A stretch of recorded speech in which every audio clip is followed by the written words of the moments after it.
So we're back into the town of Rolfe. We did a big circle around, come back into Rolfe from the north, and we're in the Rolfe City Park here. And we have an old schoolhouse here, Roosevelt number 7. The schoolhouses, the old country schools, were named by a township, and there would be a school every, I don't know, 2 to 3 miles probably. They would have them so that the kids, if they had to, they could walk to school.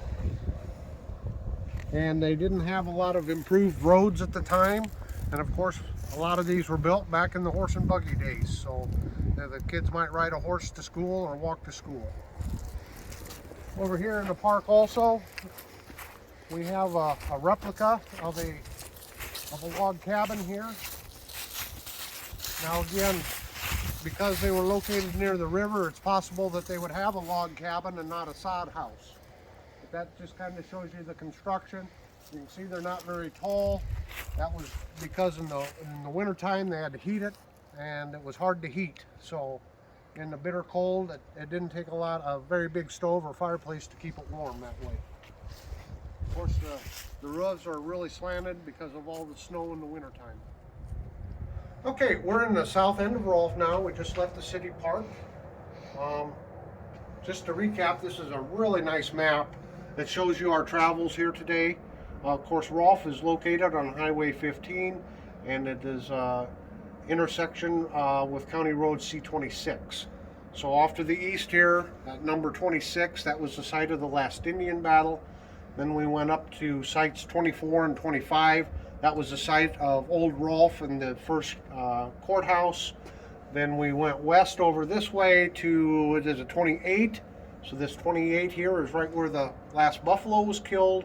We came down on this gravel, and this corner right here on C26, that's where the Pikertown School was. And then we came back and around and stopped here at the city park. And the name of that cabin was the Tilley Log Cabin, built in 1860. And it was moved to Rolfe City Park. So right now we're right down in this area here. And when we were over at the last Indian battle, we talked about the Three River trailhead. We're going to walk down here. There's a plaque down here that describes that better.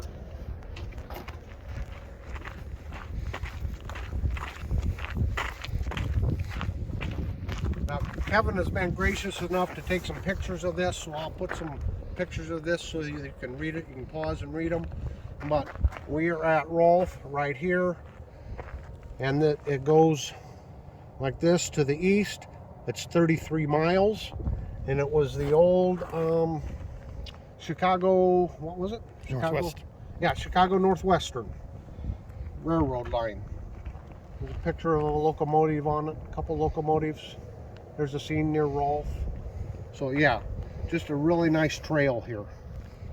So here's Pilot Creek Wildlife Area. That's where the area of the last Indian battle right there. So, yep, continues to the east.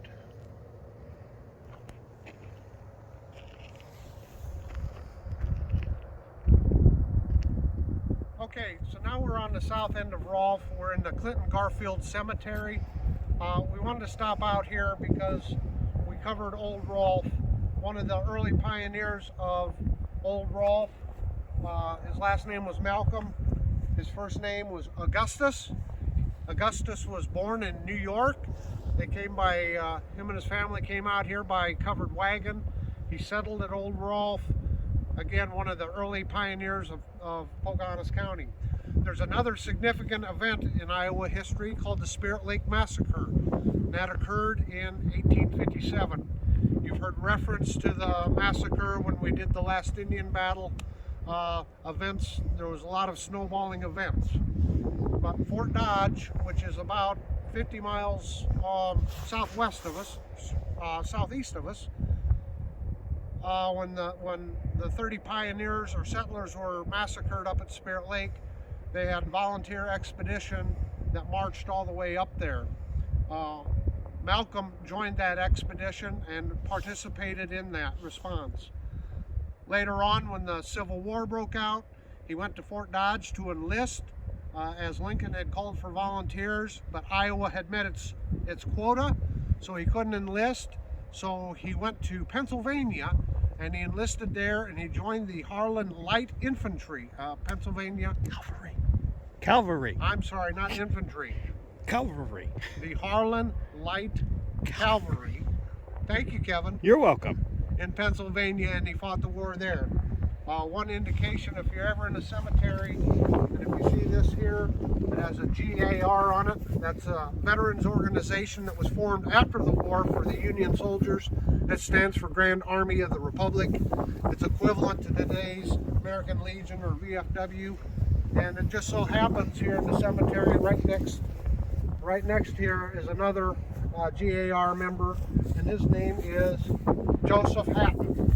So I just thought it'd be interesting to show the final resting place of Augustus and his family here.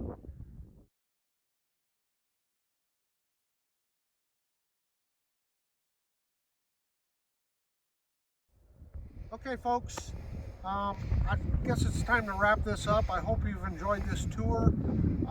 We've sure had a lot of fun this afternoon. As chilly and windy as it is, it's just a lot of fun out here to discover history. I encourage you to go out and check your own local history. There's always a lot of history that gets overlooked. Go out and check local history. So as we finish up here in the cemetery, we've got this monument here in memory of the unknown dead who fell in our country's defense. And I'll just tell you, we did a video called They Saw the Elephant. It's one of our first videos we did, and it's a tribute to the unknown dead of the Civil War, so please make sure and check that video out. But here again we see Grand Army of the Republic. We have an American Legion symbol there, and as we go around, The emblem. Oh, I'm sorry, we've got the emblem here. That's of the GAR. Which is also in our state capitol. Yes, they do have that. You're right. There's a medallion that looks just like that hanging up in the rotunda of our state capitol. Very beautiful. So as we go around the monument here,